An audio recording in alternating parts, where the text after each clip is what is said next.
वर्णन का विचार आता रहा। अगले दिन प्रातःकाल शत्रुघ्न निकल पड़े और शीघ्र ही अयोध्या पहुंचे। महल में पहुंचकर शत्रुघ्न ने देखा कि राम इंद्र की भांति अपने मंत्रियों से घिरे हुए हैं। शत्रुघ्न ने अपने अग्रज को प्रणाम करके कहा, हे राम, मैंने लवणासुर का वध करके आपकी आज्ञा पूर्ण की है। तब से मैं मधुपुरी में ही वास कर रहा था। आपकी कृपा से नगर अत्यंत संपन्न हो गया है। हे भ्राता, मैं पिछले 12 वर्षों तक आपके वियोग के कारण अत्यंत दुखी हूँ। अतएव मैं आपसे याचना करता हूँ कि अब मुझे अयोध्या में ही रहने दें, उससे बाहर ना भेजें। राम ने भावुक होकर शत्रुघ्न को गले से लगा लिया तथा कहा, मेरे भाई, तुम्हें ऐसा नहीं कहना चाहिए। वीर क्षत्रिय को दूरस्थ राज्यों में रहने से असुविधा की अनुभूति नहीं करनी चाहिए तथा अपना दुख व्यक्त नहीं करना चाहिए। धार्मिक सिद्धांतों के अनुसार अपनी प्रजा पर शासन करना राजा का कर्तव्य है। तुम्हें मधुपुरी लौटना होगा। तुम मुझसे मिलने बार बार अयोध्या आ सकते हो। हे शत्रुघ्न, तुम मुझे प्राणों से भी अधिक प्रिय हो। अतएव 7 दिन के लिए तुम यहाँ रुक जाओ। शत्रुघ्न ने दुखी हृदय से स्वीकृति दे दी तथा 7 दिन तक अयोध्या में रहने के पश्चात अपने राज्य को लौट गए। राम के एक बार एक ज्येष्ठ ब्राह्मण अपने शिशु का मृत शरीर लेकर राम के महल के द्वार पर आया। शोक से बेसुध वह वृद्ध ब्राह्मण विलाप करने लगा, हे पुत्र, मेरे प्रिय पुत्र, मैंने अपने पूर्व जन्म में ऐसा कौन सा पाप किया है जिसके कारण तुम्हारी मृत्यु हो गई है। हे राम, यह 14 वर्ष से भी कम उम्र का मेरा एकमात्र पुत्र था। अब मैं और इसकी माता भी शोक से प्राण त्याग देंगे। मैंने क्या अपराध किया है? मैंने ना ही कभी झूठ बोला है और ना ही किसी मनुष्य अथवा प्राणी की क्षति पहुंचाई है। इससे पूर्व आपके राज्य में कभी भी किसी पुत्र की मृत्यु उसके माता पिता के सन्मुख नहीं हुई है। अतः मेरे पुत्र की मृत्यु स्वयं आपके ही किसी अपराध के कारण हुई होगी। यह सबको ज्ञात है कि जब राजा अपने कर्तव्यों की अपेक्षा करते हैं तभी इस प्रकार की अनियमित घटनाएं घटती हैं। हे राम, आप मेरे इस निर्दोष पुत्र के प्राण लौटा दें, अन्यथा मैं और मेरी पत्नी दोनों आपके द्वार पर ही अपने प्राण त्याग देंगे। इस प्रकार से आपको ब्राह्मणों के वध का पाप लगेगा। हे राजन, आप इक्ष्वाकु वंश के महान शासक होने का दावा करते हैं। इस प्रकार का कर्म करके आप भला कैसे प्रसन्नता पूर्वक रह सकते हैं?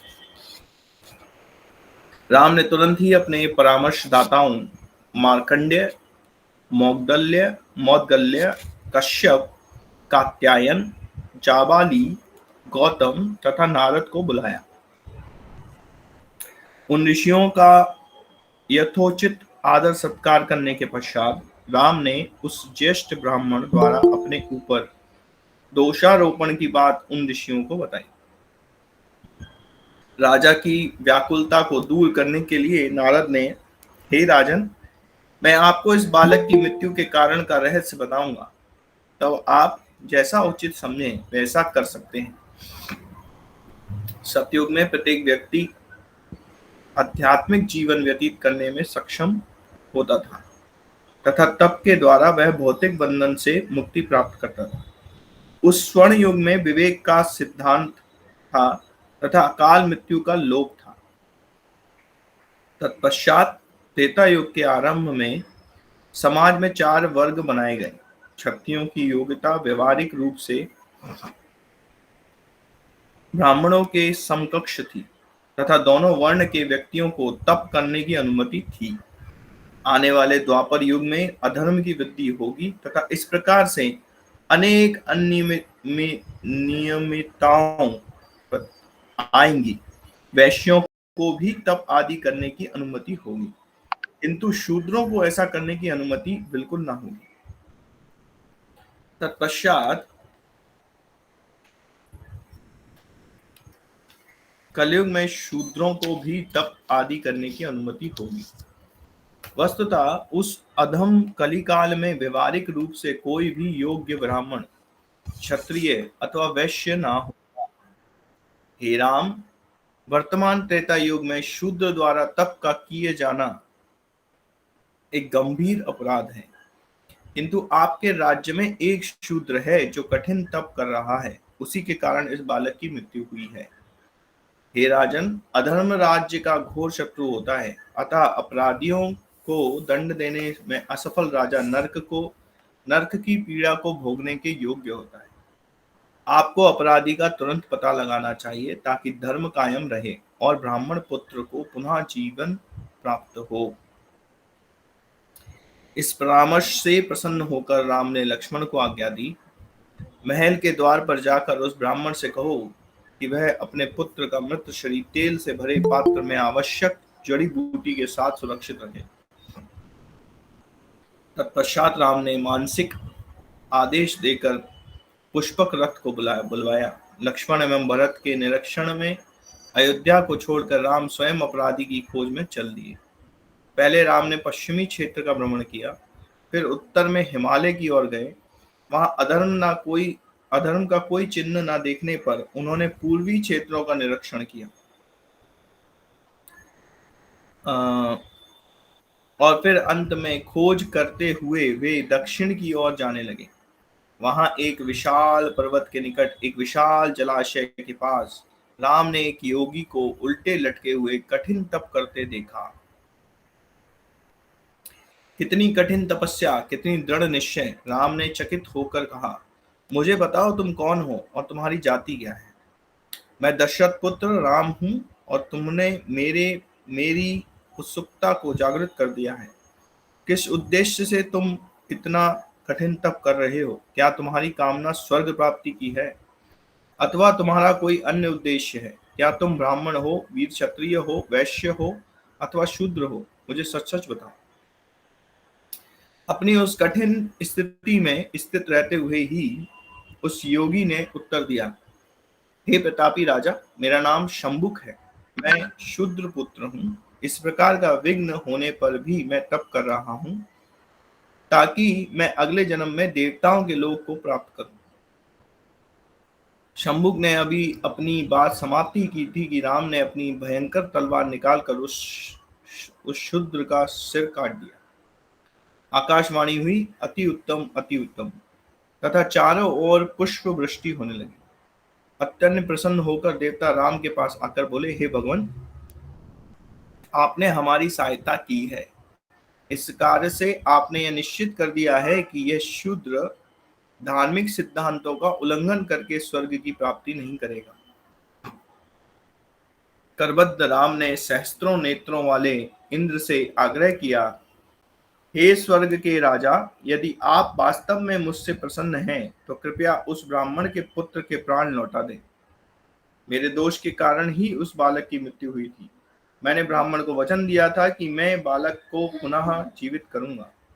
हे देवश्रेष्ठ, कृपया मेरे वचनों को सत्य सिद्ध होने की अनुमति दें।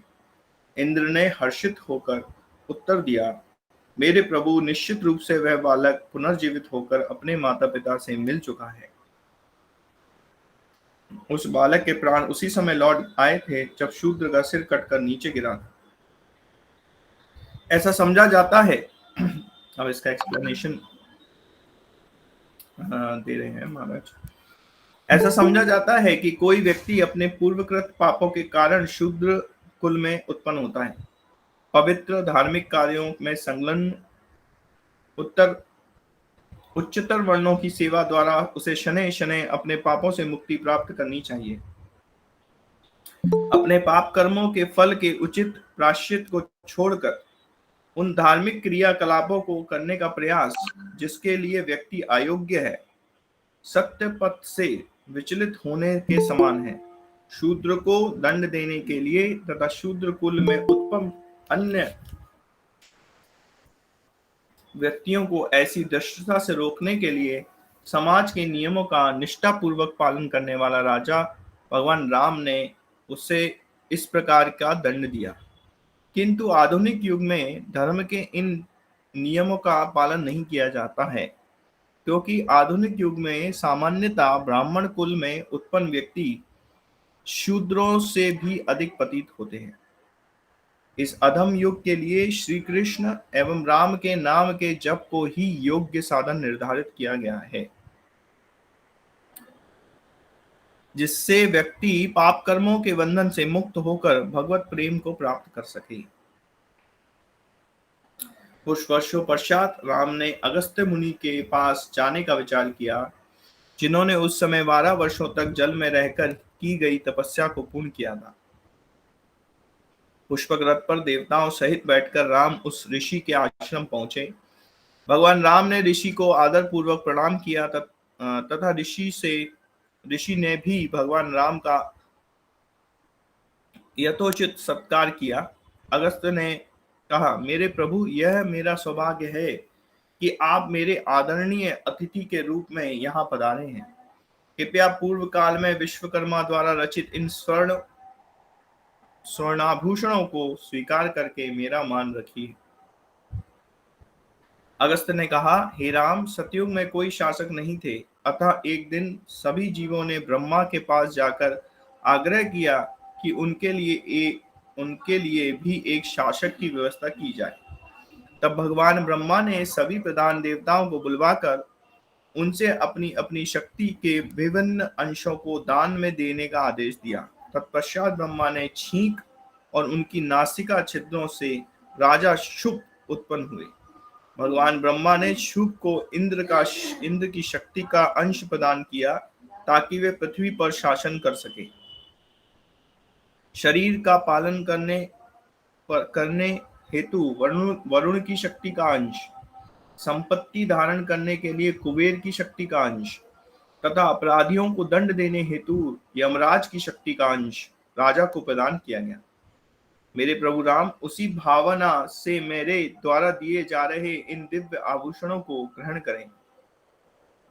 राम ने कहा, ऋषिवर, मैं आपके वचनों को सम्मान देते हुए इन आभूषणों को ग्रहण करूंगा। अब कृपया मुझे यह बताएं कि यह आभूषण आपके पास कैसे आए। अगस्त्य ने बताया, त्रेता युग में बहुत पहले मैंने इस विशाल वन में तप किया था। वस्तुतः मैंने वन में उत्सुकतावश प्रवेश किया था। तब मैंने एक निर्जन मनोहर आश्रम देखा। वहां पर रात्रि व्यतीत करने के पश्चात मैंने देखा कि वहीं भूमि पर एक मृत शरीर पड़ा हुआ था। उस शव के सौंदर्य से आश्चर्यचकित मैं कुछ क्षण उसे देखता रहा। अकस्मात आकाश से एक दिव्य रथ उतरा। उसमें एक दिव्यमान व्यक्ति था जो गंधर्वों तथा नृत्य एवं गान करने वाली अप्सराओं से घिरा हुआ था। वह तेजस्वी व्यक्ति रथ से उतरकर उस मृत शरीर का भक्षण करने लगा। ऐसा देखकर मैंने आश्चर्य से पूछा, हाय, आप कैसे इतना घृणित कृत्य कर सकते हैं? उस व्यक्ति ने बताया, हे ऋषि, मेरा नाम श्वेत है। मैं प्रतापी सुदेव का पुत्र हूँ तथा सूरत मेरा भाई है। मेरे पिता की मृत्यु के पश्चात प्रजा ने मुझे अपना राजा नियुक्त किया। लंबी अवधि एक शासन करने के पश्चात मुझे ज्ञात हुआ कि अब मेरे जीवन का अंत निकट आ रहा है। तब मैं अपने भाई सूरत को राज्य सौंपकर स्वयं वन चला गया। 3000 वर्षों तक कठिन तप करने के पश्चात मैं ब्रह्मलोक गया, किंतु वहां भी स्वयं को भूख एवं प्यास के कष्ट से प्रभावित पाया। इससे मुझे अत्यंत आश्चर्य हुआ और मैंने जाकर ब्रह्मा जी से पूछा, हे भगवान ब्रह्मा, आपके परम श्रेष्ठ निवास पर रहने वाले तो इस प्रकार के कष्टों से मुक्त होते हैं, फिर मुझे क्यों भूख एवं प्यास के से कष्ट हो रहा है? ब्रह्मा ने कहा, हे श्वेत, यद्यपि तुमने दीर्घ काल तक तप किया है, किंतु तुमने दान कभी नहीं दिया। इसी कारण से ब्रह्मलोक में आकर भी तुम भूख प्यास के द्वारा सताए जा रहे हो। तुम्हारी संतुष्टि के लिए मैं अब से यह प्रबंध करता हूँ कि मनुष्य का मांस ही तुम्हारा भोजन होगा। हे राजन, इस शाप से तुम तब तक प्रभावित रहोगे जब तक कि तुम अगस्त्य ऋषि से ना मिलो। तब अगस्त्य ने बताया, हे राम, प्रारब्ध की व्यवस्था के अनुसार उस दिन मैं श्वेत से मिल पाया। अपने दुख से मुक्त होने की खुशी में उसने मुझसे इन आभूषणों को स्वीकार करने की याचना की। राम ने पूछा, हे ऋषि, श्वेत ने जिस स्थान पर पहले तपस्या की थी वह स्थान पशु पक्षियों से विहीन क्यों है? अगस्त अगस्त ने कहा, हे राम, सतयुग में मनु नाम के एक महान राजा थे जो 4 वर्णों वाली सामाजिक व्यवस्था के संस्थापक थे। तत्पश्चात वह राज्य मनु के पुत्र इक्ष्वाकु को मिला। उनके 100 पुत्र हुए। इक्ष्वाकु का कनिष्ठम पुत्र अत्यंत आलसी था तथा अपने अग्रजों को की आज्ञा का पालन नहीं करता था। इस प्रकार उसका नाम दंड रखा गया। दंड के राज्य का विस्तार विंध्य पर्वत तथा सेवल पर्वत के मध्य था। उसकी राजधानी मधुमंत्र थी तथा शुक्राचार्य उसके यज्ञ पुरोहित थे। दीर्घ काल तक शासन करने के पश्चात एक दिन दंड शुक्र के आश्रम में आया। वहां पहुंचने पर उसने ऋषि की सुंदर पुत्री अर्जा को देखा जो अकेली घूम रही थी। उसे देखते ही राजा कामुक हो उठा। दंड ने बलपूर्वक अर्जा का आलिंगन करके उसकी इच्छा के विरुद्ध अपनी काम वासना को तृप्त किया। उसके पश्चात राजा अपनी राजधानी लौट गया। तत्पश्चात शीघ्र ही शुक्र को इस घटना के विषय में अपने एक शिष्य से सूचना मिली। आश्रम पहुंचकर उन्होंने अपनी पुत्री को विलाप करते हुए देखा। ऋषि ने क्रोध में आकर राजा को श्राप देते हुए कहा, इंद्र 7 दिनों तक धूल की वर्षा द्वारा दंड के समूचे राज्य का विनाश कर दें ताकि सब कुछ दब जाए और सभी प्राणी मर जाएं। तब शुक्र ने अपने आश्रम वासियों को वन छोड़कर जाने की आज्ञा दी तथा अर्जा को वहीं समाधिस्थ होकर रहने की आज्ञा दी। हे राम, शुक्र का शाप शीघ्र ही अपना प्रभाव दिखाने लगा और तब से यह वन दंडकारण्य के नाम से जाना जाने लगा। वह रात्रि राम ने अगस्त ऋषि के आश्रम में व्यतीत की तथा अगले दिन प्रातः काल अयोध्या के लिए प्रस्थान किया। लौटने के पश्चात शीघ्र ही राम ने राष्ट्रीय यज्ञ करने की अपनी इच्छा प्रकट की। एक महान यज्ञ जिसके द्वारा विश्व के समस्त राजाओं को पराजित करके अथवा उन्हें अपने अधीन करके स्वयं को संपूर्ण विश्व के सम्राट के रूप में स्थापित किया जाता था। भरत ने कहा, हे ज्येष्ठ भ्राता, इस भूलोक के सभी राजा आपको पिता के समान मानते हैं, अतएव आपको ऐसा कुछ भी नहीं करना चाहिए जिससे उन्हें कष्ट हो। ये सभी राजा आज्ञाकारी हैं, अतएव इस यज्ञ के द्वारा उन राजाओं के में विनाश का भय नहीं उत्पन्न करना चाहिए। भरत के परामर्श को भगवान राम ने प्रसन्नता पूर्वक स्वीकार कर लिया। तब लक्ष्मण ने उस यज्ञ के स्थान पर अश्वमेध यज्ञ करवाने का प्रस्ताव रखा। लक्ष्मण ने इंद्र का दृष्टांत देते हुए बताया कि वे अश्वमेध यज्ञ के संपादन द्वारा वृतासुर का वध करने के पश्चात अपने पापों से मुक्त हो गए।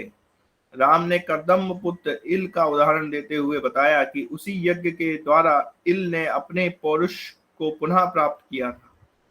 वशिष्ठ, वामदेव, जावाली तथा कश्यप आदि महान ऋषियों को आमंत्रित किया गया। उनकी सहमति लेकर उन्होंने सुग्रीव, विभीषण तथा उन सभी राजाओं का आमंत्रण भेजा जिनसे उनके मैत्रीपूर्ण संबंध थे। यज्ञ के घोड़े को लक्ष्मण के नियंत्रण में इच्छा अनुसार घूमने के लिए छोड़ दिया गया। तत्पश्चात नैमिषारण्य में वह महान यज्ञ आरंभ हुआ। विश्व के कोने कोने से आने वाले राजाओं एवं राजकुमारों का भरत एवं शत्रुघ्न ने भव्य स्वागत किया। सुग्रीव तथा अन्य वानरों को अतिथि सत्कार का कार्य सौंपा गया। विभीषण तथा अन्य राक्षसों को ऋषियों की सुख सुविधा का ध्यान रखने का कार्य सौंपा गया। यज्ञ काल में प्रचुर मात्रा में भोजन वितरण किया गया और दान दिया गया। किसी की भी अपेक्षा नहीं की गई। वस्तुतः यज्ञ क्षेत्र के चारों ओर धन एवं वस्त्रों का इस प्रकार से अंबार लगा था मानो कोई पर्वत हो। इस प्रकार यह उत्सव 1 वर्ष तक चलता रहा तथा यज्ञ का घोड़ा लक्ष्मण के संरक्षण में पृथ्वी पर घूमता। इस बीच वाल्मीकि ने लव और कुश को बुलवाकर उनसे कहा, तुम आश्रम से बाहर जाकर सारी पृथ्वी पर भ्रमण करके रामायण का गान करो। ब्राह्मणों के घर, ऋषियों के आश्रम तथा बड़े बड़े राजाओं के महलों में जाओ। नगर एवं गांव में घूम घूम कर रामायण की कथा को गाओ। किंतु पहले अयोध्या जाना, जहां राम अभी अश्वमेध यज्ञ संपन्न कर रहे हैं। यदि राम तुम्हें वहां एकत्रित ब्राह्मणों के समक्ष गाने के लिए आमंत्रित करें तो तुम वैसा ही करना। एक बार मैं 20 अध्यायों को गाकर सुनाना तथा भिक्षा स्वरूप कुछ भी ग्रहण नहीं करना, केवल ऐसा कहना, फल तथा मूल खाकर रहने वालों को स्वर्ण की क्या आवश्यकता। यदि राम ने पूछा तुम किसके पुत्र हो, तब उत्तर देना हम वाल्मीकि के शिष्य हैं। राजा की प्रसन्नता का ध्यान रखते हुए रामायण के पदों को मधुर स्वर से गाना, क्योंकि वे सभी जीवों के पिता माने जाते हैं। लव और कुश ने कहा हम वैसा ही करेंगे जैसा कि आपने बताया है। उस रात उस रात वे वाल्मीकि के वचनों को दृढ़ता पूर्वक हृदय में धारण कर शांति पूर्वक सो गए। तत्पश्चात लव एवं कुश अयोध्या जाकर यज्ञ क्षेत्र में तार वाले वाद्य यंत्रों सहित महाकाव्य रामायण का गान करने लगे। उन दोनों भाइयों का स्वर गंधर्वों के गायन से भी अधिक मधुर था। श्रोतागण उनकी कला पर मोहित हो गए। उसी प्रकार राम ने तत्परता से उसे सुना। एक दूसरे को देखकर व्यक्ति वार्तालाप करने लगे। जटा एवं मृगशाल के वस्त्र छोड़कर ये बालक स्वयं भगवान राम सदृश हैं। प्रथम 20 अध्याय सुनने के पश्चात राम ने लक्ष्मण को आज्ञा दी, इन श्रेष्ठ बालकों को 20,000 स्वर्ण मुद्राएं, बहुमूल्य वस्त्र एवं उनकी इच्छा के अनुसार सब कुछ दो। किंतु जब लक्ष्मण उन्हें ये सब वस्तुएं देने गए, तब लव और कुश ने अस्वीकार करते हुए कहा, फल तथा मूल पर रहने वाले योगियों के लिए स्वर्ण का क्या उपयोग। अत्यंत आश्चर्य से राम ने पूछा, इस महाकाव्य के कितने भाग हैं और इसकी रचना किस ऋषि ने की है। उन जुड़वा बालकों ने कहा, हे राजन, महान मुनि वाल्मीकि हमारे आध्यात्मिक गुरु हैं और उन्होंने ही इस महान काव्य की रचना की है, जिससे आपके जीवन की संपूर्ण कथा वर्णित है जिसमें आपके जीवन की संपूर्ण कथा वर्णित है। इस काव्य से के 6 भाग हैं और 7वें में आपकी अंतिम लीलाओं का वर्णन है। यदि आपकी इच्छा हो तो हम आपके यज्ञ काल में संपूर्ण रामायण का पाठ करेंगे। तत्पश्चात कई दिनों तक लव और कुश रामायण गाते रहे और राम असीम आनंद का अनुभव करते हुए उसे सुनते रहे। अंत में राम ने कहा, हे बालक, ये बालक अवश्य ही सीता के जुड़वा पुत्र हैं, इसमें कोई संदेह नहीं है। पुत्र प्रेम वश राम का हृदय द्रवित हो उठा। विषय की गंभीरता का विचार करते हुए उन्होंने श्रेष्ठ आचरण करने वाले दूतों को बुलवाया। उन्होंने उन्हें आज्ञा दी, तुरंत ही महान मुनि वाल्मीकि के आश्रम में जाओ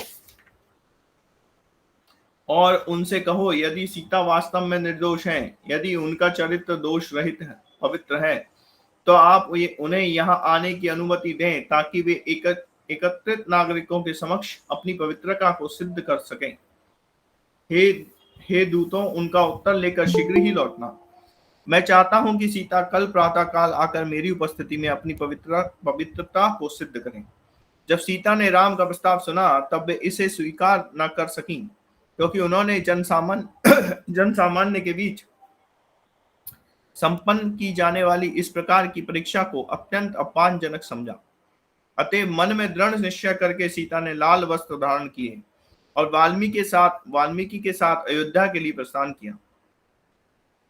कौशल राज्य के कोने कोने से आए व्यक्तियों का जनसमूह वहां एकत्रित हो गया, क्योंकि प्रत्येक व्यक्ति सीता का दर्शन करने के लिए उत्सुक था। वस्तुतः ब्रह्मा सहित सभी देवता, श्रेष्ठ ऋषि, नाग, सिद्ध तथा अन्य सर्व लोकों के प्राणी भी सीता की पवित्रता की उस परीक्षा को देखने आए। अंत में वाल्मीकि वहां पहुंचे। उनके पीछे पीछे सीता अपना सिर झुकाए हुए तथा हाथ जोड़े हुए आईं। उनके विशाल नेत्रों में आंसू थे तथा हृदय में अविचल रूप से राम का वास था। वहां एकत्रित नागरिक आपस में फुसफुसाते रहे। उसी समय वाल्मीकि भगवान राम के पास जाकर बोले, हे दशरथ पुत्र, ये रही निर्दोष धर्मपरायण सीता, जिनका आपने लोक निंदा के भय से परित्याग किया। जहां वे अपनी पवित्रता को सिद्ध करने आई हैं, अतः वे आपकी आज्ञा की प्रतीक्षा में हैं। हे राम, मैं जिसने कभी अत्यंत वदन नहीं किया। घोषणा करता हूं, यदि सीता लेश मात्र भी दोषी हैं तो मेरी तपस्या का संचित पुण्य पुण्य सदा के लिए निष्फल हो जाए। यदि यद्यपि आप सीता से बहुत प्रेम करते थे तथा उनके निर्दोष चरित्र पर आपको विश्वास था, तथापि लोक निंदा के भय से आपने उन्हें त्याग दिया। अपनी आध्यात्मिक दृष्टि के बल से मुझे सीता की पूर्ण पवित्रता का ज्ञान है, अतः आपसे इसी सत्य की घोषणा करने आया हूं। राम ने क्षण भर सीता की ओर देखकर सभा में घोषणा की, मैं ऋषि की बात से सहमत हूँ। सीता की पवित्रता की परीक्षा देवताओं की उपस्थिति में पहले भी की जा चुकी है और मैं प्रसन्नता पूर्वक उन्हें वन से अयोध्या लाया था, किंतु प्रजा मुझ पर आरोप लगाने लगी। अतएव अग्नि अनिच्छा पूर्वक मैंने सीता को फिर वन में भेज दिया। मैंने यह निश्चय किया है कि यदि सीता इस सभा के सम्मुख अपनी पवित्रता को सिद्ध करेंगी तो मैं पुनः उन्हें अपनी प्रिय पत्नी के रूप में स्वीकार करूंगा। सभी मौन हो गए तथा सबकी दृष्टि सीता पर टिक गई, जो सिर झुकाए अपनी दृष्टि नीचे किए खड़ी थी। कुछ क्षण रुककर सीता ने सभा को संबोधित करते हुए कहा, हे पृथ्वी देवी, कृपया मेरी प्रार्थना सुनो। अपने विवाह के समय से लेकर अभी तक यदि कभी भी मैंने राम के सिवाय किसी अन्य पुरुष का चिंतन किया हो अथवा राम के सिवाय किसी अन्य पुरुष से प्रेम किया हो तो मुझे अपनी शरण ना देना, किंतु यदि मैंने मन वचन और कर्म से राम से ही प्रेम किया है तो मुझे अपनी शरण में ले लो, ताकि इन मिथ्या निंदकों के समक्ष मुझे लज्जित ना होना पड़े। सीता के ऐसा कहते ही धरती अकस्मात फट गई और पृथ्वी की दरारों से दिव्य सर्पों द्वारा उठाए गए स्वर्ण रथ पर बैठी हुई भूदेवी निकली। उस देवी से ने सीता का अभिवादन किया, आलिंगन किया और सिंहासन पर अपने पास बैठा दिया। आकाश एवं पृथ्वी से देवतागण तथा ऋषि, राजा और सामान्य जन सभी आश्चर्य से देख रहे थे। फिर वह दिव्य रथ शनैः शनैः पृथ्वी के अंतर्भाग में समा गया। सभी प्राणियों के आश्चर्यचकित होकर आर्तनाद करने से एक गर्जना हुई, जिसमें अपनी पवित्रता को सिद्ध करने वाले गौरव में प्रमाण के लिए सीता की प्रशंसा थी। स्वर्ग से देवताओं ने पुष्पवृष्टि की, गीत गूंजने लगे, नृत्य होने लगा और वाद्य यंत्र बजने लगे। जब सीता दृष्टि से ओझल हो गई, तब राम के नेत्रों में आंसू एवं मन में क्रोध उभर आया। राम ने पृथ्वी की ओर देखकर कहा, पृथ्वी, मैं तुम्हें सीता को तुरंत वापस लौटाने की आज्ञा देता हूँ। मार्ग प्रशस्त करो और उसे लाओ, ताकि हमारा पूर्ण मिलन संभव हो सके। सीता तुम्हारी पुत्री है और मैं तुम्हारा दामाद हूँ। अविलंब सीता को मुझे सौंप दो, अन्यथा मैं तुम्हारे सारे पर्वत नष्ट कर दूंगा, वनों को भस्म कर दूंगा और तुम्हारे टुकड़े टुकड़े कर दूंगा। तब राम के क्रोध को शांत करने हेतु ब्रह्मा ने कहा, हे प्रभु, कृपया आप अपने स्वरूप का स्मरण करें। आप पूर्ण पुरुषोत्तम भगवान विष्णु हैं और सीता स्वयं भाग्य देवी हैं। सीता अब नागों के लोक में प्रविष्ट हो गई हैं और शीघ्र ही वे आपसे आपके अलौकिक निवास वैकुंठ में भेंट करेंगी। हे सर्वश्रेष्ठ वीर, ब्रह्मांड के प्रभु तथा सभी जीवों के पालनहार, आपको आपके दिव्य पद का स्मरण मुझे क्यों करवाना पड़ रहा है। हे राम, अपना शोक त्याग दें और अपने पुत्रों से इस महाकाव्य के अंतिम अंश का श्रवण करें, जिसमें आपकी दिव्य लीलाओं का वर्णन है। तब तक यह ब्रह्मांड रहेगा जब तक यह ब्रह्मांड रहेगा, वाल्मीकि का यह महाकाव्य तीनों लोकों में आपकी गौरव गाथा का प्रसार करता रहेगा। ऐसा कहकर भगवान ब्रह्मा अंतर्धान हो गए। राम लव तथा कुश के साथ वाल्मीकि के आश्रम गए। सारी रात्रि सीता के वियोग का शोक करने के पश्चात राम ने सभी ऋषियों को बुलवाया तथा अपने पुत्रों से आग्रह किया कि वे रामायण के उत्तरकांड का पाठ करें। तत्पश्चात राम अयोध्या लौट आए, किंतु अपनी प्रियतमा सीता के बिना उन्हें अपना जीवन शून्य लगने लगा। राम धर्म के अनुकूल राज्य पर शासन करते थे अतएव नियमित रूप से वर्षा होती थी, प्रचुर मात्रा में फसल उत्पन्न होती तथा संपन्नता के चिन्ह प्रत्येक स्थान पर दृष्टिगोचर थे। कई वर्षों के पश्चात कौशल्या का स्वर्गवास हुआ। फिर सुमित्रा तथा केकई भी चल बसी, ताकि वे सभी अलौकिक धाम में जाकर महाराज दशरथ से मिल सकें। कुछ समय के पश्चात केकई राज युद्ध जीत राम से मिलने अयोध्या आए और उनसे गंधर्व राज को जीतने का आग्रह किया,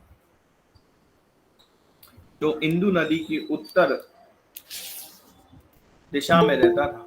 राम ने शीघ्र ही भरत के दोनों पुत्र तक्ष एवं पुष्कल को गंधर्व राज्य का शासक बनाया। तब भरत ने विशाल सेना सहित प्रस्थान किया। तक्ष को तक्षशिला में तथा पुष्कल को पुष्कलावती में शासक के रूप में स्थापित किया। 5 वर्षों के पश्चात भरत अयोध्या लौटकर आ गए। तत्पश्चात राम ने करुपथ का क्षेत्र अपने अधीन करके लक्ष्मण के पुत्र अंगद एवं चंद्रकेतु को वहां का शासक बनाया। लक्ष्मण अपने दोनों पुत्रों के साथ गए और 1 वर्ष के पश्चात पुनः अयोध्या लौट आए।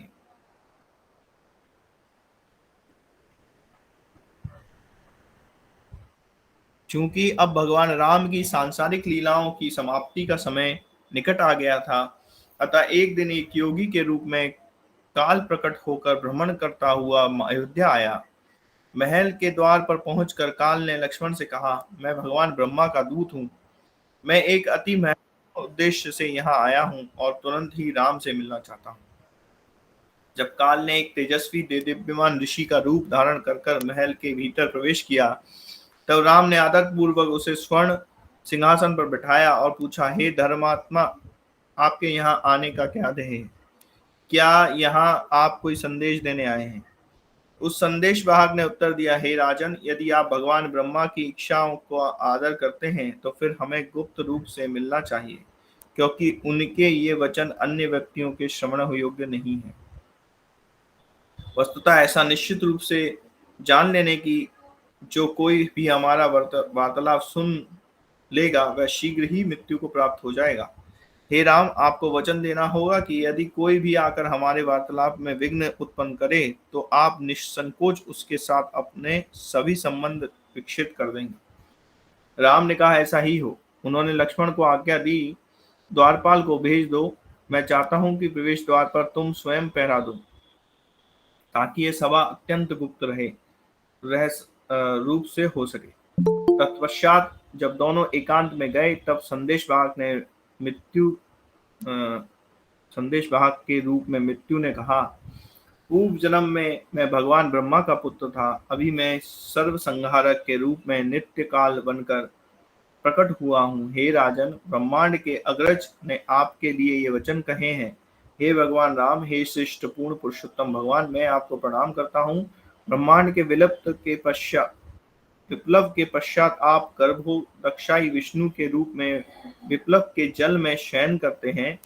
जब ब्रह्मांड के पुनः निर्माण का आवश्यकता होती है, तब मैं भगवान ब्रह्मा आपकी नाभि से उत्पन्न दीप्त कमल से जन्म लेता हूँ। अपने जन्म के पश्चात मुझे 3 लोगों की रचना का कार्य सौंपा गया। तब मैंने आपसे ब्रह्मांड का पालन करने के लिए क्षीरोदक्षाई विष्णु का रूप धारण करने का आग्रह किया। तब से आप समय समय पर पृथ्वी का भार उतारने के लिए अनेक रूपों में प्रकट हुए हैं। अभी आप रावण का वध करने तथा पृथ्वी पर 11,000 वर्षों तक का शासन करने हेतु अवतरित हुए हैं। हे प्रभु, क्योंकि यह अवधि अब समाप्त होने को आई है, अतः अब आपको इस भौतिक विश्व में रहने की आवश्यकता नहीं है। यदि आप ऐसा चाहते हैं तो आप स्वर्ग जाकर पुनः देवताओं पर शासन कर सकते हैं। हे सर्वव्यापक पूर्ण पुरुषोत्तम भगवान, आप ही मेरी शक्ति एवं मेरे अस्तित्व के स्तोत्र हैं। मैं आपको आदर पूर्वक नमन करता हूँ। काल से वार्तालाप करने के पश्चात राम ने मुस्कुराते हुए कहा, तुम्हारे वचन सत्य हैं। तुम सौभाग्यशाली बनो। तुम जाकर भगवान ब्रह्मा को सूचित करो कि अब चूंकि देवताओं का उद्देश्य पूर्ण हो चुका है, मैं शीघ्र ही अपने दिव्य धाम को लौट जाऊंगा। जब राम और संदेश वाहक आपस में वार्ता कर रहे थे, उसी समय दुर्वासा मुनि राजमहल पहुंचे।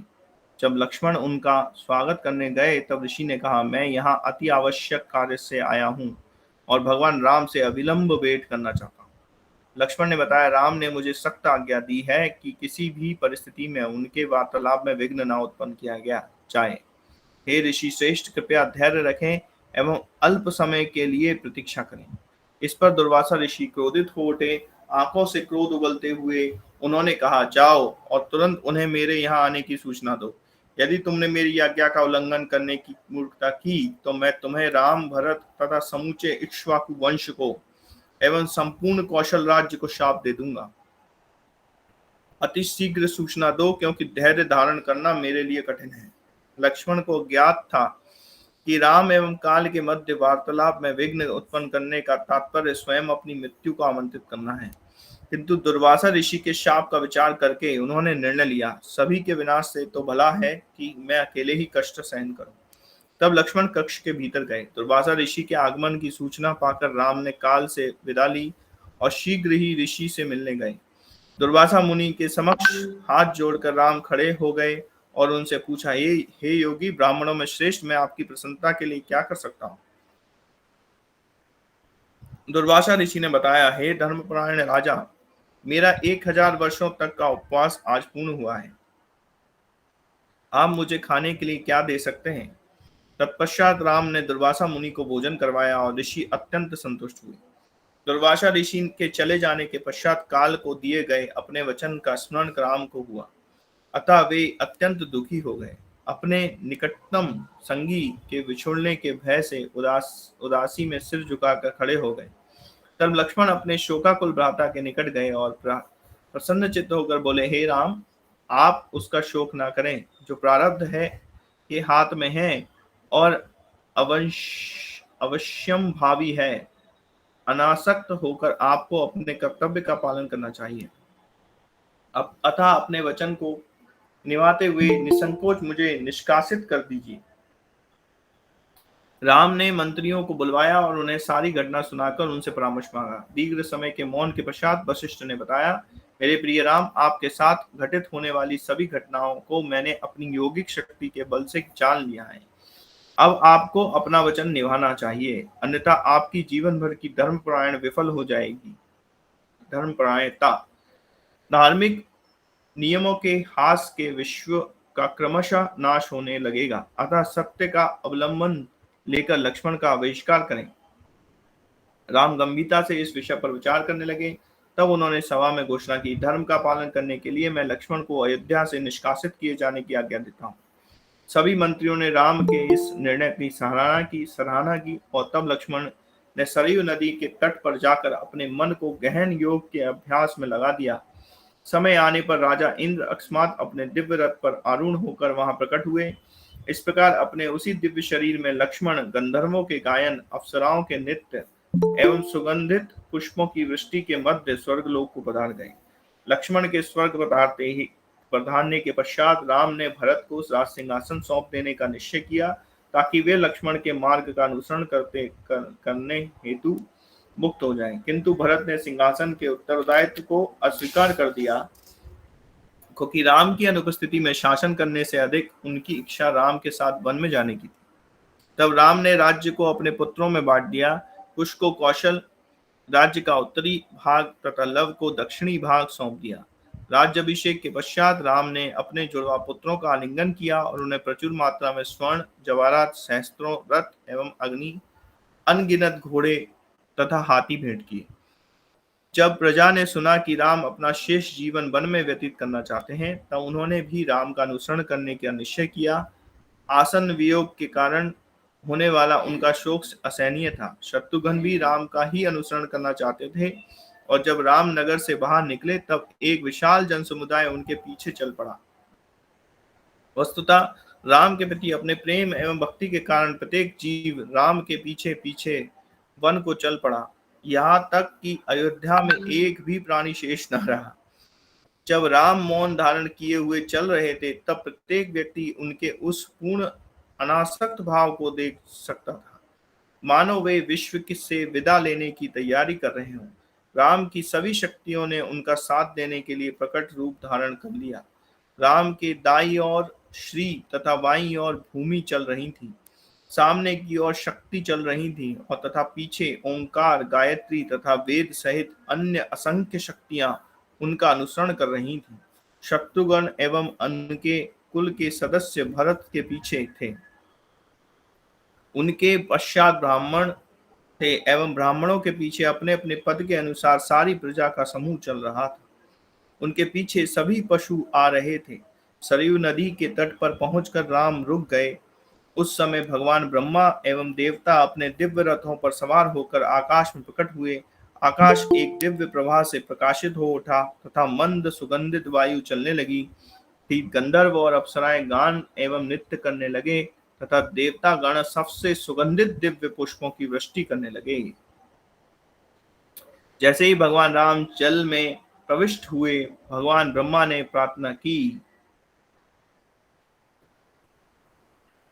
हे पूर्ण पुरुषोत्तम भगवान, अब आप अपनी सांसारिक लीलाओं को समाप्त करके इस विश्व से परे अपने दिव्य धाम में लौटने की तैयारी कर रहे हैं। आप ही शाश्वत भगवान विष्णु हैं और विभिन्न अवतारों के रूप में प्रकट होने पर भी आप आदि और अपरिवर्तित हैं। आप ही सभी कारणों के कारण तथा संपूर्ण अस्तित्व के आधार हैं। सभी जीव आपके ही अंश हैं, क्योंकि आप ही सर्वोत्तम पूर्ण सत्य हैं, जो सर्व उद्गम के स्तोत्र हैं। हे भगवान, आप इतने कृपालु हैं कि आप पृथ्वी का भार उतारने के लिए प्रकट हुए हैं। अतएव हम बारंबार आपको सादर प्रणाम करते हैं। इस प्रकार भगवान राम अपने आध्यात्मिक आकाश स्थिति नित्य धाम को लौट गए और एवं उनके पीछे पीछे भरत तथा शत्रुघ्न भी गए। वस्तुतः केवल दशरथ पुत्र ही नहीं, अपितु उनके सभी अनुयायियों ने भी वैकुंठ लोक को प्राप्त किया, जहाँ भगवान राम नित्य निवास करते हैं। महान ऋषि एवं भक्त वाल्मीकि द्वारा रचित पूर्ण पुरुषोत्तम भगवान रामचंद्र की लीलाओं की यह दिव्य गाथा, जो रामायण के नाम से सुविख्यात है, यहाँ समाप्त होती है। इस महाकाव्य का पाठ उनके द्वारा ही किया जाना चाहिए जिन्हें परम भगवान में पूर्ण विश्वास हो, क्योंकि ये भगवान विष्णु से अभिन्न है। इसके एक पद का श्रवण भी व्यक्ति द्वारा उस दिन किए सभी पापों को नष्ट करने की क्षमता रखता है। अतएव जो बारंबार जन्म मृत्यु के चक्र से मुक्ति पाने के इच्छुक हैं, वे सदा ही इस महान दिव्य साहित्य का आनंद लेते हैं। रामायण का पाठ धर्म, अर्थ, काम, मोक्ष इन चारों फलों को प्रदान करने वाला है। इसके अतिरिक्त यह व्यक्ति को उसके जीवन के अंतिम ध्येय भगवत प्रेम की ओर अग्रसर करने में सहायक होता है। इस पुस्तक के पाठक सुखी हों और कृष्ण भावना की ओर प्रेरित हों। उनके हृदय में सदैव भगवान रामचंद्र एवं सीता का दिव्य रूप स्थिर रहे। ओम तत्सत। हरे कृष्णा। श्रीला प्रभुपाद की जय। परम पूज्य भक्ति विकास स्वामी महाराज की जय।